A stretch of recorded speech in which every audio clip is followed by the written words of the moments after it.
Et pour finir, l'animal comme source d'inspiration de l'art verrier. 60 œuvres rampantes, volantes ou encore galopantes sont exposées au musée du verre de Conches-en-Ouche.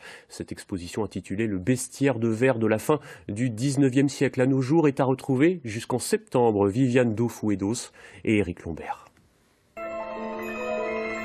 2,20 m de verre. Attention, ce reptile ne mord pas, il coupe. Sa conception a duré 3 ans. Son créateur est un artiste belge.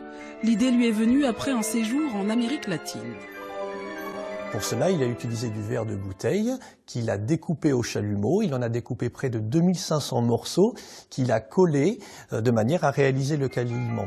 Caïmans, poissons, éléphants et oiseaux en tout genre, sous toute forme de verre et d'objets, investissent le musée durant plusieurs mois.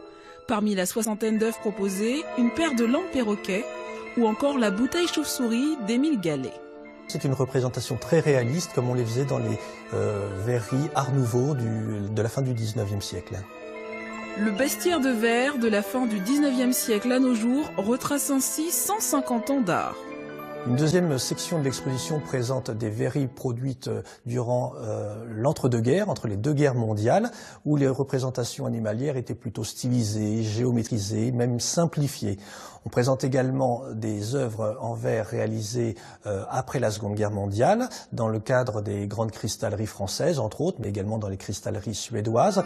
Enfin, la période contemporaine. Ici, le poisson nettoyeur ramasse les déchets d'une société polluante. La licornelle partage sa magie, révélée par son crâne en perles de verre. Et ce serait bête de ne pas y aller.